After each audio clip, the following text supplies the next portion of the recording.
Stripping large cable pieces to recover copper for cash at salvage yards is a common practice among individuals looking to monetize scrap metal. However, it's important to consider the time and effort involved, as well as the payout you can expect. Firstly, let's discuss tools for stripping cables. A handheld wire stripper is a basic tool that removes insulation from smaller wires, but it can be time-consuming for large cables. Secondly, a power cable stripper is a machine that automatically removes insulation from cables, making the process faster and easier. Thirdly, manual cable stripper jaws are a specialized tool that removes insulation by manually crushing and tearing it away. The profitability of stripping cables depends on several factors.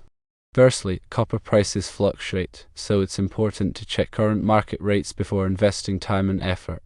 Secondly, larger cables contain more copper, but they can also be more difficult to strip. Used cables typically have higher copper content than general-purpose cables. Thirdly, if using a power stripper, consider the cost of electricity and maintenance. Salvage yards offer varying prices for stripped copper, so it's a good idea to compare prices from multiple vendors. Here are the steps for stripping cables. 1. Safety first. Wear gloves and safety glasses to protect yourself from sharp edges and electrical hazards. 2. If cables are long, cut them into manageable sections using a cable cutter or hacksaw. 3. Use a utility knife or stripping pliers to carefully remove the outer sheath of the cable. 4. Use a wire stripper or stripping pliers to separate the individual wires within the cable.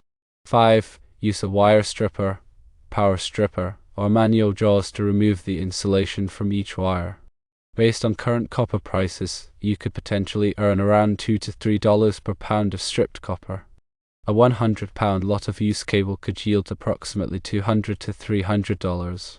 Stripping large cable pieces for cash can be a profitable endeavor, depending on the copper prices, cable type, and time invested. If you have access to the necessary tools and the time to strip the cables, it can be a viable way to generate extra income. However, it's important to weigh the potential payout against the labor involved to determine if it's worthwhile.